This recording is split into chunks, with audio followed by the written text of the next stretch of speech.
25 years ago, I made a series of films about wine that saw me travel the world, building up into a history, which then became a book.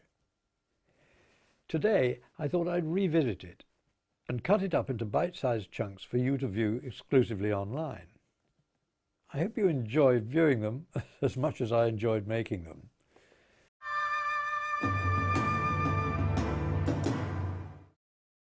Wine is a paradox. It's a simple natural food. It's even simpler than bread in a way because it doesn't need cooking. And yet it's a substance so special that a single bottle of it can fetch as much as a great work of art. For all its complexities, though, it is still made in its most natural form in the foothills of the Caucasus Mountains, where its history began. The making of wine goes back into the mists of prehistory. Here in Georgia, in the foothills of the Caucasus, are lush green valleys with an amazingly rich and diverse plant life. There are trees and climbers here that are found nowhere else.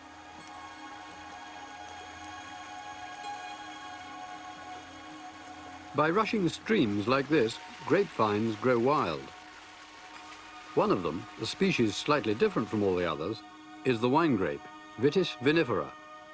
This is where man first learnt that its juice, fermented, makes a drink, unlike all others. It was probably here that man first cultivated grapevines, as most Georgian farmers still do. Many farms are still as they must have been for thousands of years, small holdings run by a man and his family. One such man is Shota Sharashidze, who invited me to see Georgian winemaking in all its primeval innocence, the process at its simplest and most fundamental. It starts with all the family picking the grapes.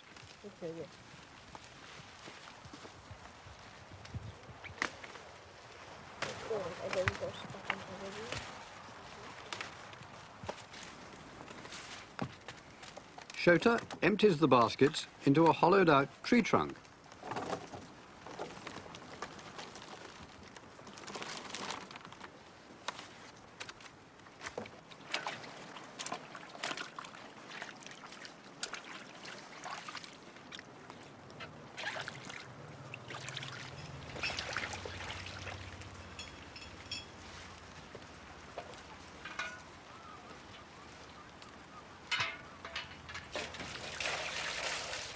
Then, after a scrupulous washing, which is perhaps not so traditional, he crushes the grapes with the instruments nature provided for the purpose.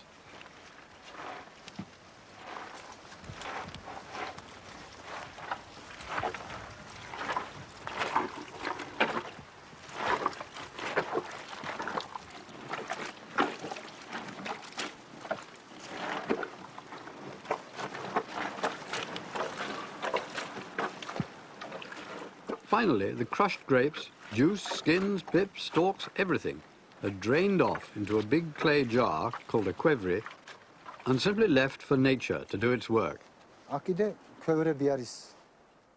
Here are my quevris which are buried in the ground. This is my open-air wine cellar. I'll open one for you.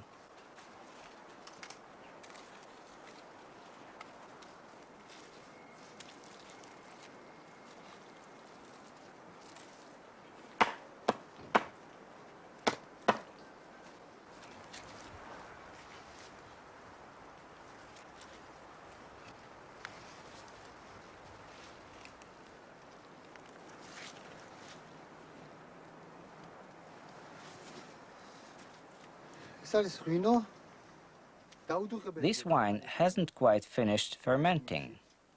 It's a new wine, but there is also a mature wine here.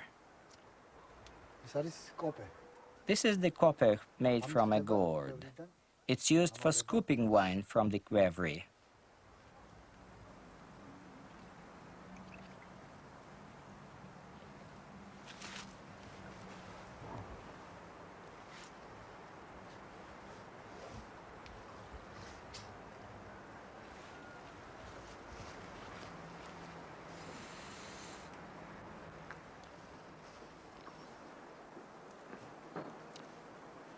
It's like nothing I've tasted before, really. It's sharp, fizzy, it's got good strength, it's got a tremendous lot of flavour.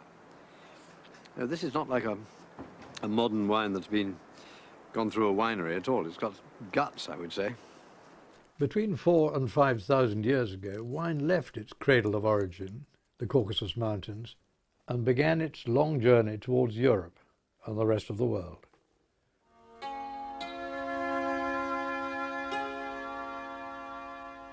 Wine and wine growing were exported down the great rivers that flow south from the Caucasus, the Euphrates and the Tigris, to the powerful cities of the earliest civilizations, Babylon and Ur.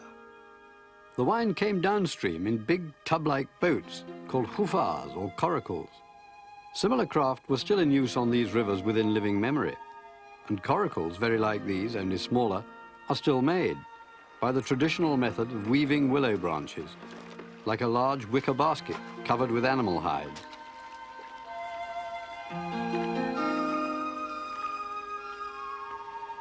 The wine was in barrels, by far the earliest barrels that we know of. All we can say about its quality is that it satisfied the courtiers of Ur. This representation of them, done in semi-precious stones, is the first picture of wine drinking ever found. It is 4,500 years old.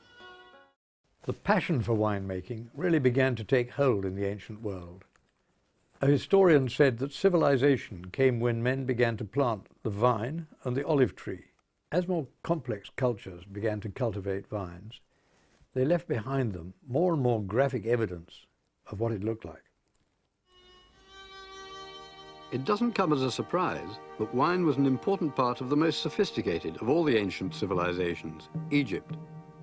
The valley and delta of the River Nile provided very good conditions for growing grapes. These tomb paintings show every step in the process of making wine. These are clearly the grape pickers. Perhaps this is the foreman. This seems to be the measuring or recording of the crop on a clay tablet. Here the grapes are being trodden, and this is a priestly offering, perhaps for a good harvest, which is being sealed up here in clay wine jars. Wine was clearly one of Egypt's great pleasures, both in this life and anticipated in the next. The Egyptians lavished luxuries on their dead.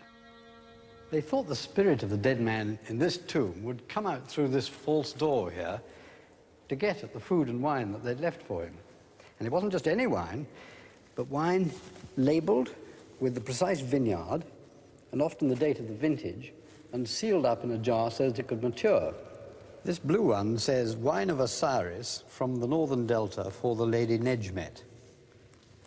Labels like these seem to show a remarkable degree of connoisseurship.